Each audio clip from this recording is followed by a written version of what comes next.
Bonjour à tous et bienvenue dans ce webinaire organisé avec Avenir Actif, réseau de conseillers en évolution professionnelle. Je suis Jonathan Pinet et je suis le directeur général de l'École européenne du numérique. Je suis accompagné aujourd'hui de Diane Stéphan et ensemble, on va répondre à la question comment se reconvertir dans les métiers du numérique. Donc voilà, l'idée c'est que je fasse une première partie sur quels sont les métiers porteurs, en quoi ils consistent, quels sont nos conseils pour vous former, pour vous reconvertir. Et puis ensuite, Diane va présenter davantage les dispositifs d'accompagnement public qui peuvent vous guider dans cette reconversion. Voilà, Diane, je vous laisse vous présenter également.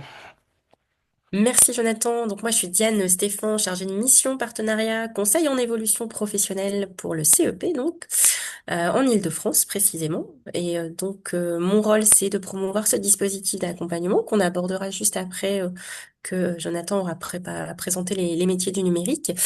Je contribue aussi à la professionnalisation des salariés CEP qui accompagnent un public non salarié et indépendant. Donc, ravi d'être avec vous pour cette heure. Et je laisse la main, du coup, à Jonathan qui va nous présenter les métiers du numérique. Tout à Merci. fait. Bah, je pense qu'il faut commencer par adresser l'éléphant dans la salle, comme on dit en anglais. La présence de l'IA aujourd'hui bouleverse de nombreux métiers. Et a fortiori, dans le numérique, on peut poser la question pour se demander si c'est une menace ou une opportunité. Je pense que c'est un développement qui bouleverse de nombreux métiers dans tous les secteurs. Et aujourd'hui, on va se pencher sur le numérique. Il y a souvent des questions qui peuvent revenir dans nos échanges avec les candidats, les apprenants. Est-ce que mon métier va disparaître? Est-ce que l'IA va remplacer les développeurs? Ce qu'il faut déjà constater en premier lieu, c'est que c'est une dynamique qui impacte tous les secteurs. Mais il n'y a pas que le côté menace, c'est aussi et surtout une opportunité pour celles et ceux qui osent se repositionner maintenant. Pourquoi? Parce que le numérique, au sens large, recrute massivement, et ce, dans tous les secteurs, hein, que ce soit la santé, la finance, l'industrie, le commerce. Toutes ces entreprises ont besoin de talents aujourd'hui hybrides, qui sont capables à la fois de comprendre les outils numériques, de collaborer avec des IA, ou simplement de les utiliser pour mieux travailler. Et la bonne nouvelle, c'est que l'accès à ces compétences numériques aujourd'hui se démocratise. Il y a des outils, alors on ne les présente plus, hein, mais comme ChatGPT ou Copilot qui rendent le code plus accessible. Il y a des plateformes de no-code pour créer sans programmer. Et surtout, il y a des formations comme les nôtres qui permettent en 6 mois d'apprendre un vrai métier du numérique sans prérequis techniques. Donc, en résumé, je dirais que l'IA ne supprime pas les emplois, elle transforme les compétences attendues et c'est une formidable opportunité pour celles et ceux qui souhaitent se réinventer. Et quand je dis que c'est une opportunité, je vais vous donner trois leviers concrets. Parce qu'aujourd'hui, l'IA permet de faire beaucoup, et notamment avec des outils no-code. Alors, je ne sais pas si vous en avez entendu parler, mais il y a des outils comme Bubble, comme Glide, comme Webflow qui permettent de créer des applications, vos applications préférées, que ce soit Uber, Airbnb, Tinder, que sais-je encore. Vous pouvez trouver des tutoriels sur Internet, sur YouTube, qui vous permettent de recréer pas à pas en en quelques heures des applications assez complexes sur la base d'une programmation visuelle. On prend des éléments, on les glisse sur l'écran, on y ajoute des fonctionnalités. Et tout ça, ça permet d'entrer dans la logique du développeur, du programmeur, pour comprendre quelles sont les briques principales d'une application. Il y a aussi bien sûr l'IA générative qui permet de générer du code en langage naturel, que ce soit ChatGPT, GitHub Copilot. Et aujourd'hui, il y a une tendance qui émerge, je ne sais pas si vous en avez entendu parler, qui s'appelle le vibe coding. Donc, il y a des outils, je pense notamment à Lovable, où vous décrivez un site, une application que vous souhaitez et qui permet de générer le code pour la développer. Alors, tous ces outils, ça ne remplace pas le développeur expert, mais ça lui fait gagner un temps fou et ça permet aussi d'apprendre et de progresser. Je pense que c'est aussi cette dimension qu'il faut saisir avec l'IA, au-delà de l'aspect no-code ou IA générative, c'est que ça peut être un formidable allié pour faciliter l'apprentissage. Aujourd'hui, apprendre à coder, à configurer un réseau, ce n'est plus une montagne. Vous avez des assistants qui peuvent vous aider à corriger, vous expliquer, qui vous guident à chaque étape.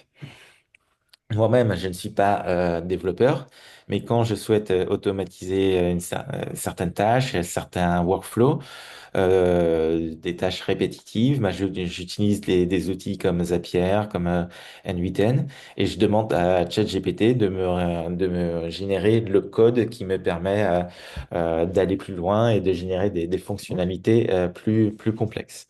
Donc, en gros, l'IA ne remplace pas la compétence humaine, elle l'augmente et la complète. Et aujourd'hui, en investissant dans ces compétences, ben, vous prenez une longueur d'avance. Maintenant qu'on s'est dit ça, le numérique, c'est intéressant, il y a plein d'opportunités, mais quelle est la prochaine étape? Moi, avant même de considérer une formation, ce qu'on conseille toujours à l'école européenne du numérique, c'est de tester. Tester avant de se lancer. Pour réussir sa reconversion, il faut déjà vérifier qu'on a des affinités profondes avec le domaine. Et que ce soit pour de l'IA, du développement, des réseaux, le meilleur moyen, c'est de créer votre première application. En quelques heures, vous pouvez trouver des outils no-code, tester-les, générer un petit projet, une application, aller plus loin avec la génération de code par IA.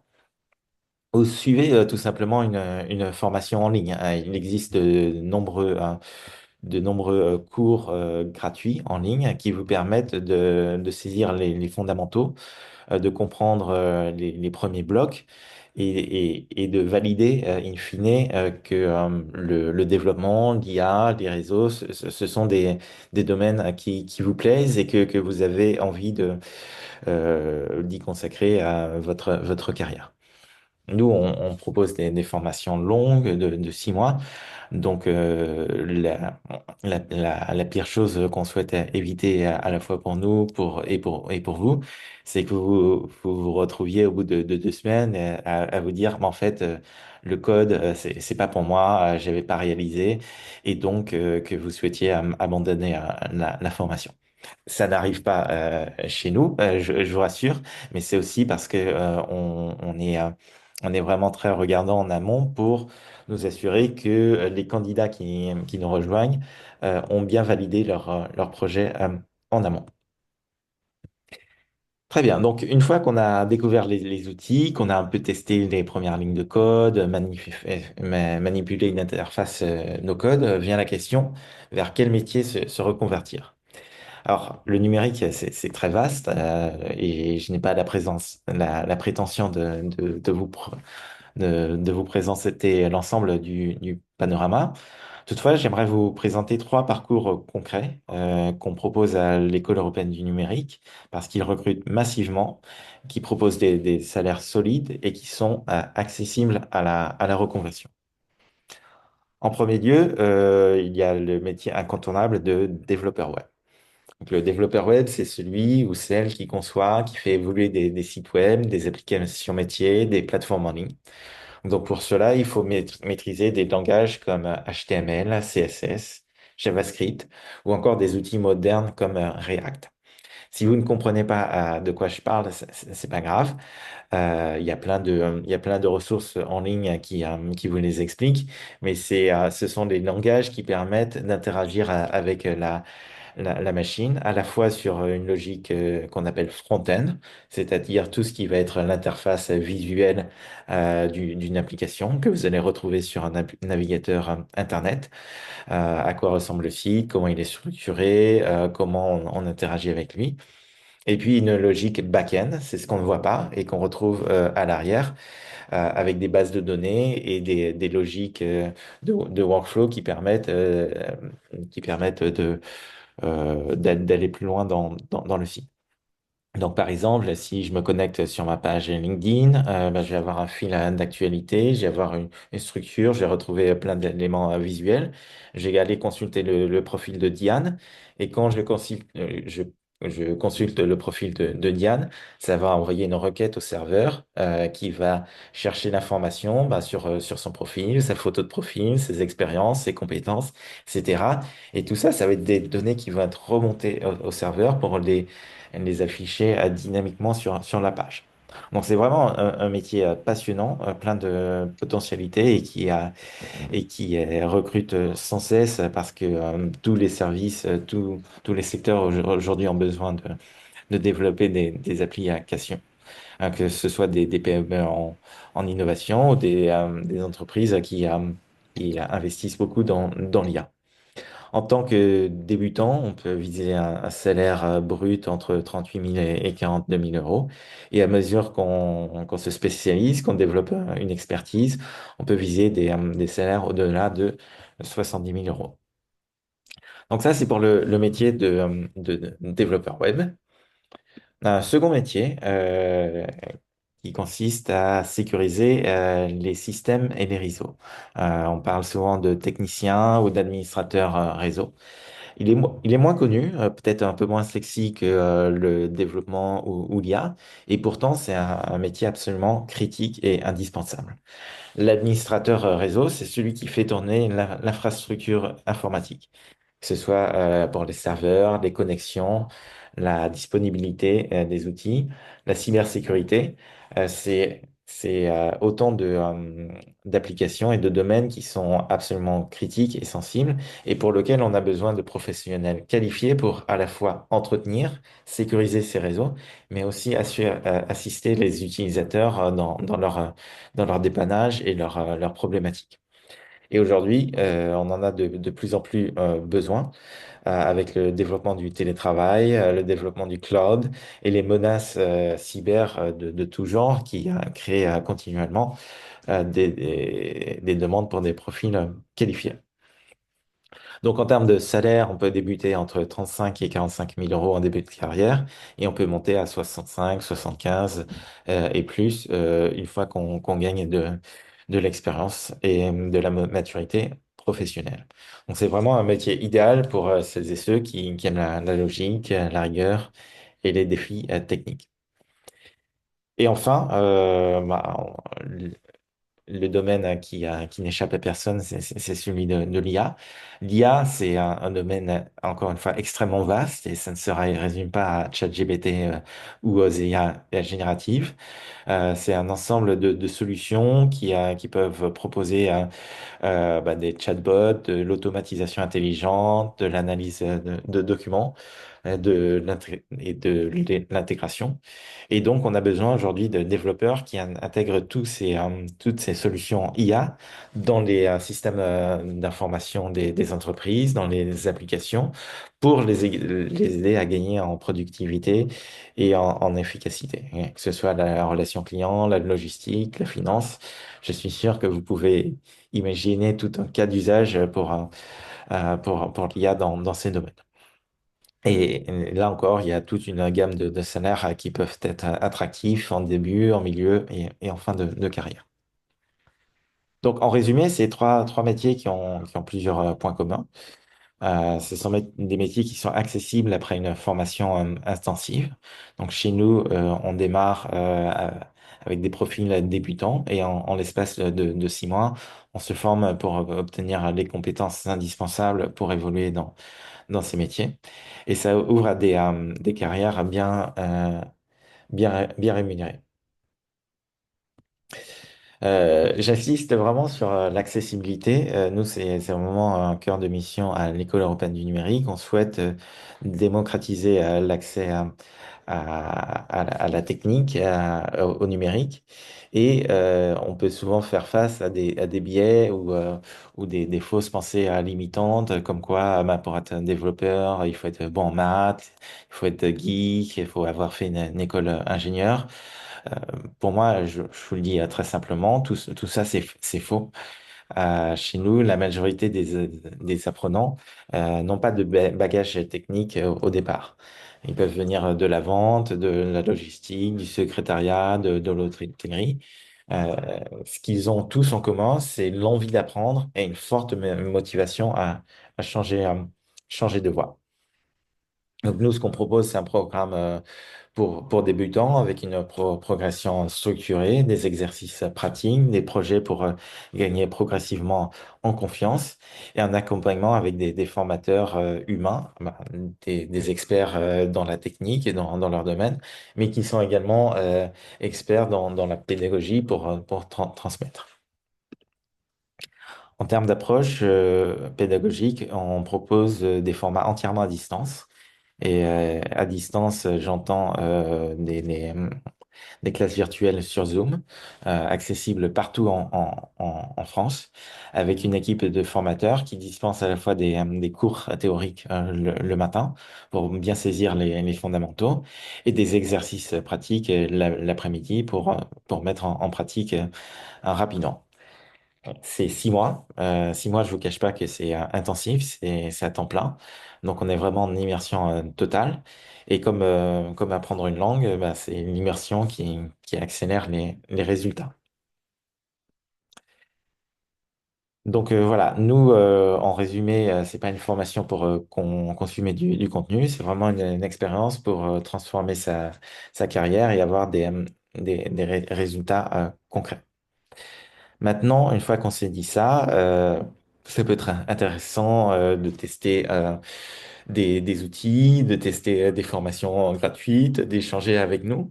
Mais pour autant, pour que votre projet de reconversion soit viable, soit complet, vous avez accès à un ensemble de ressources que Diane va vous présenter pour aller plus loin dans l'analyse de votre parcours, que ce soit des conseillers personnalisés avec des conseillers en évolution professionnelle, et Diane vous en parlera, que ce soit pour les démarches de financement.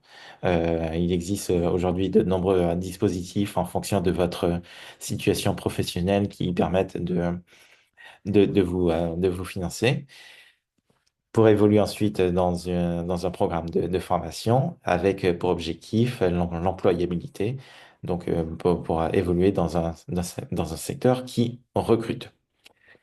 Donc voilà, je vais en rester là. J'ai passé la parole à Diane et puis ensuite on aura une session de questions-réponses. Ah, on ne vous entend pas, Diane. Pardon. Je vais vous partager du coup mon support. Alors, du coup, pas si ça fonctionne. Est-ce que vous le voyez bien? Très bien. Nickel. Et en plus, c'est bien parce que je vois sur le côté s'il y a des questions. Ouais, j'ai aussi mes surveilleurs dans le chat. Ok. Donc, il n'y a pas deux Diane Stéphane, je préfère préciser. Il y a une collègue à moi, conseillère en évolution pro, qui n'arrive pas à se connecter du coup. Elle a dû prendre mon lien. Voilà, Véronique, merci. C'est bon, tout fonctionne. Oui, donc voilà, ce qui est important, c'est d'être bien accompagné dans le cadre de votre projet, surtout si vous avez un projet justement dans tout type de secteur d'activité, et notamment dans le numérique. Donc, je vais vous présenter le conseil en évolution professionnelle. Ça, j'ai déjà fait les présentations. Le CEP, qu'est-ce que c'est? Déjà, c'est un service public qui est totalement gratuit et qui va concerner uniquement un public qui est salarié et indépendant. Ce dispositif va vraiment permettre de travailler en amont sur un projet de reconversion, mais pas que. Ça peut être aussi une montée en compétences. Ça peut être aussi un projet de mobilité interne ou alors un projet de mobilité externe, si vous avez aussi besoin de faire une formation d'adaptation. En gros, je vais vous donner des exemples pour vous donner une idée de aussi le CEP, ce que ça peut apporter en plus de la reconversion. Outre le fait que c'est gratuit, c'est strictement confidentiel. En fait, quand vous faites appel à un CEP, vous êtes dans un bureau fermé, il y a vous n'avez pas on n'a aucun contact avec votre employeur. Donc, libre à vous de choisir si c'est en distanciel ou en présentiel.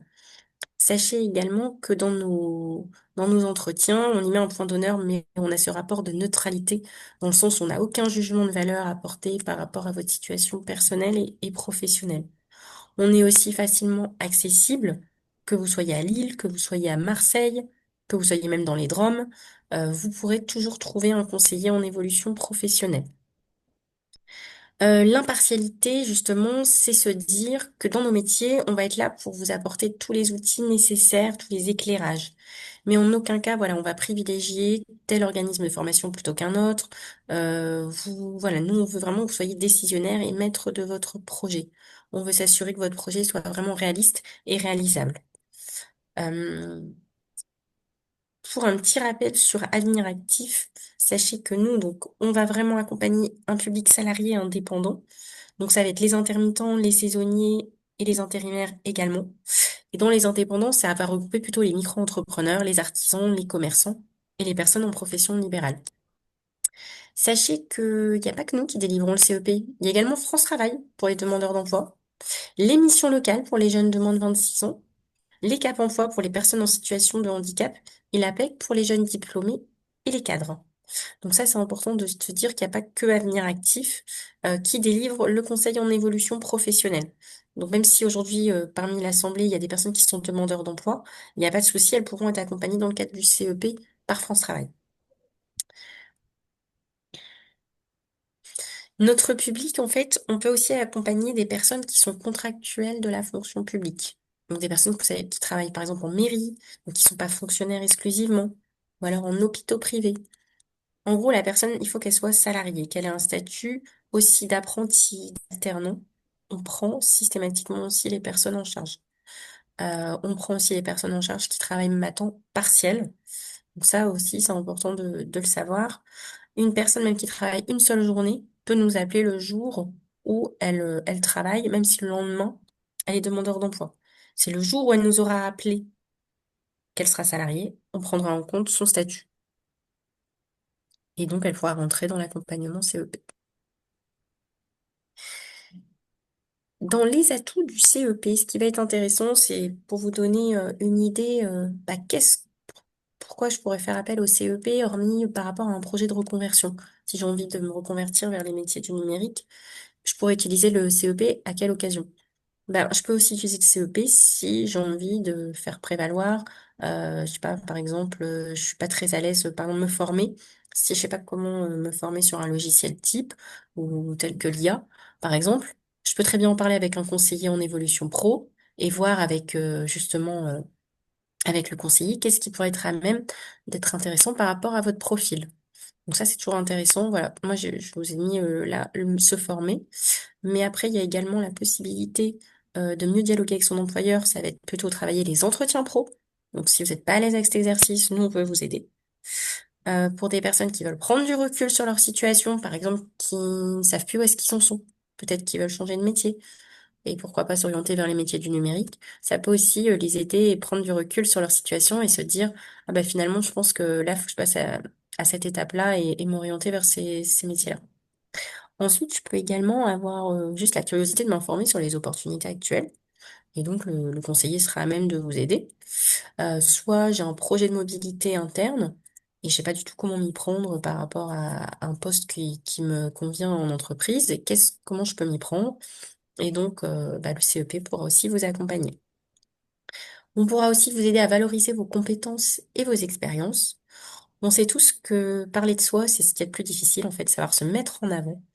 Et des fois, on n'a pas conscience de tout ce qu'on a pu faire au cours de son parcours professionnel et faire un petit check-up, comme on dit, avec un conseiller, bah, c'est toujours intéressant et ça va vous valoriser forcément.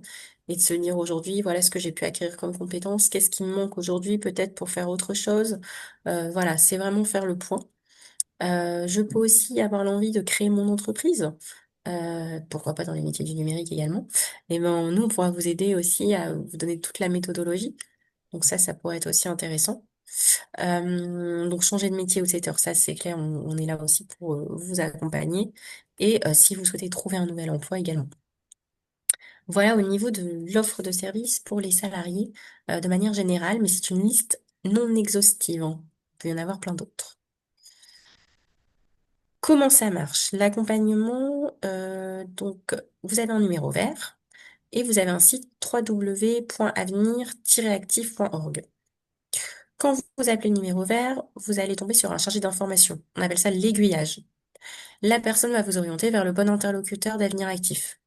Et vous aurez un premier rendez-vous de diagnostic d'1h30. Suite à ce rendez-vous diagnostic, libre à vous de poursuivre l'accompagnement. C'est une démarche volontaire, hein. Vous aurez des rendez-vous de 30 minutes.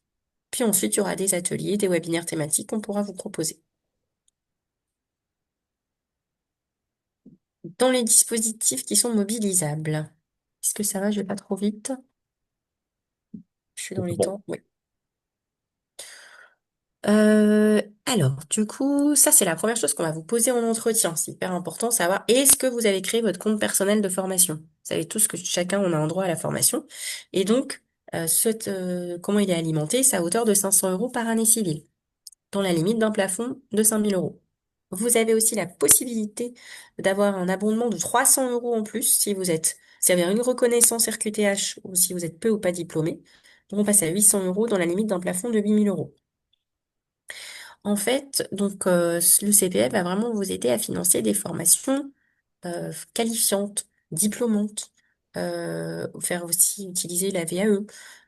Aussi, vous pourrez utiliser le compte CPF pour un bilan de compétences si vous souhaitez reprendre ou créer une entreprise, obtenir des compétences nécessaires lors des missions de bénévolat et volontaires en service civique, et aussi acquérir le socle des connaissances et compétences, appelé aussi CLEA.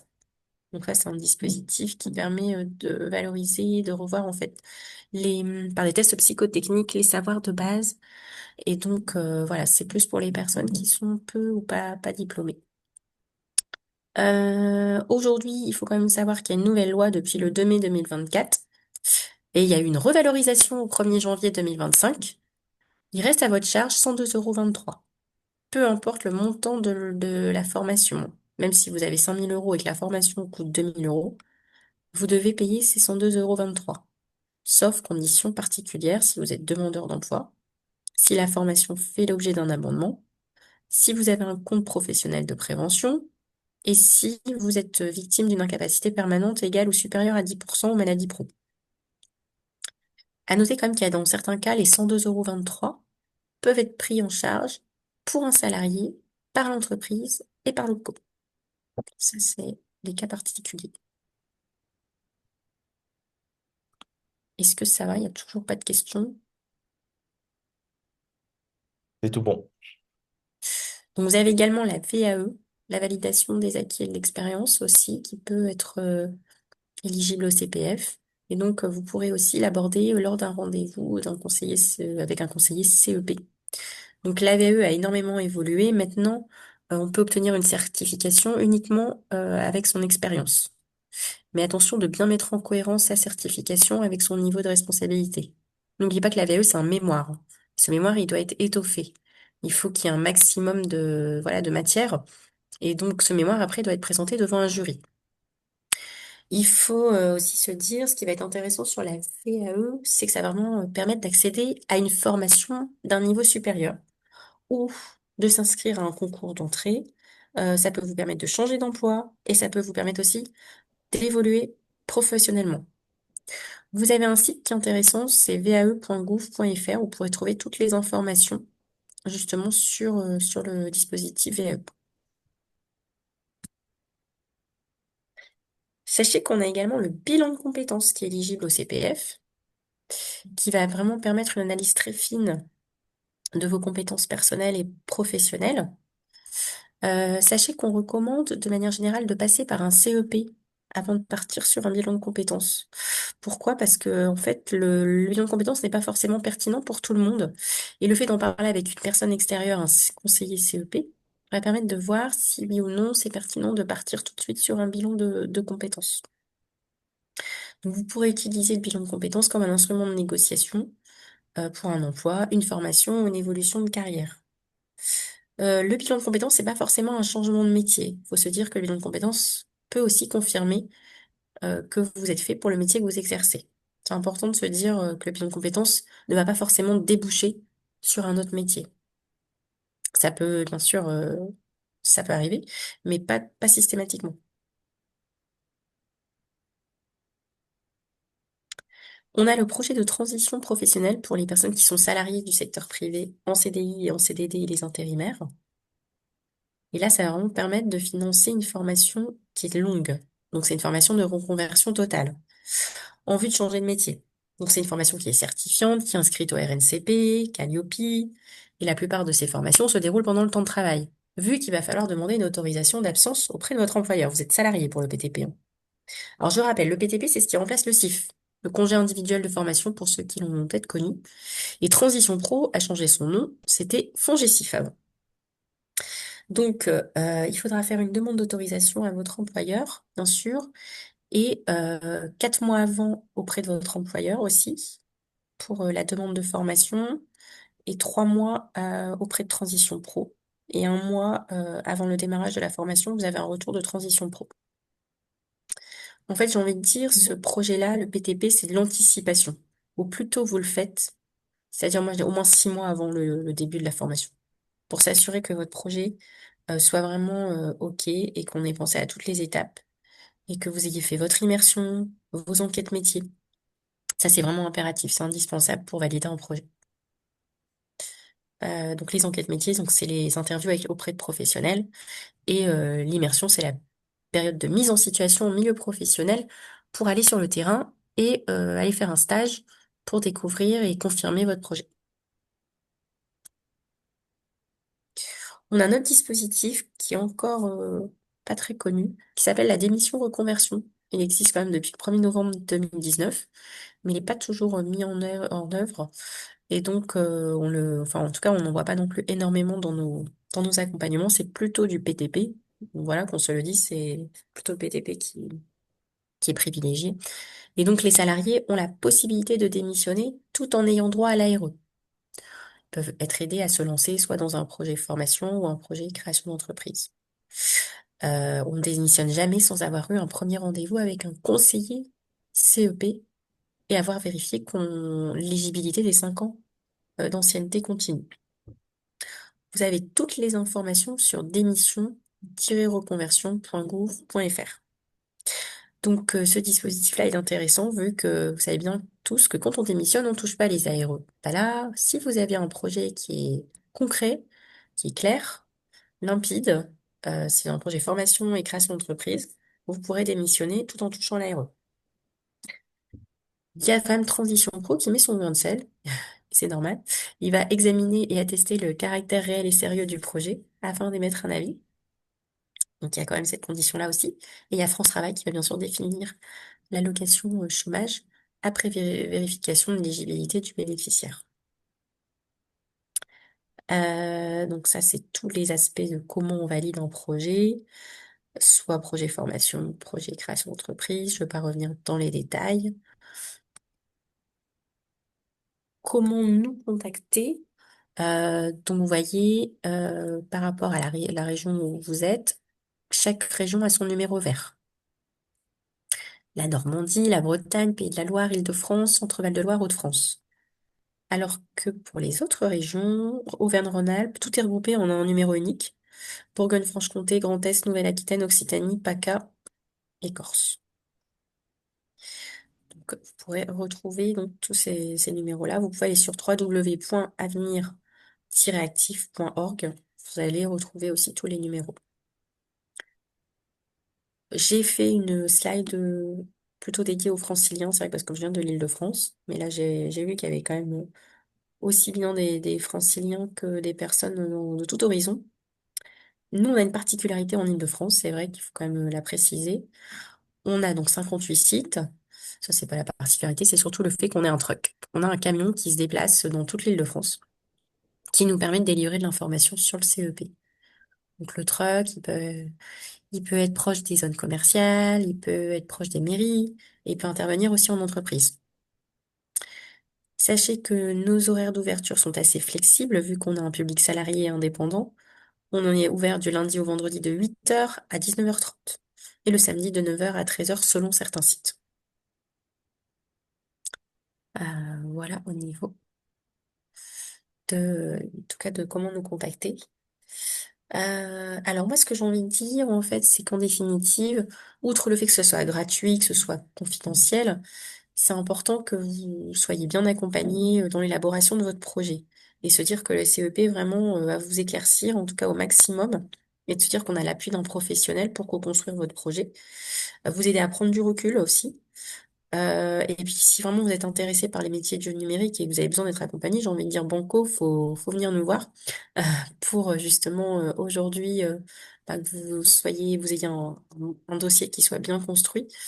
Et j'ai envie de dire aussi que tout est possible parce que voilà, moi qui fais ce métier-là depuis très longtemps, j'ai vu des projets que je ne soupçonnais même pas qui pouvaient être mis en œuvre et ça a pu aboutir et c'est vrai que c'est une grande satisfaction. Donc voilà, n'hésitez pas à faire appel au CEP de la région où vous êtes, vous trouverez toujours un conseiller CEP pour vous accompagner. Voilà. Très bien, un grand merci à Diane. On va passer aux questions dans la salle. Si vous en avez, n'hésitez pas à les partager dans le chat.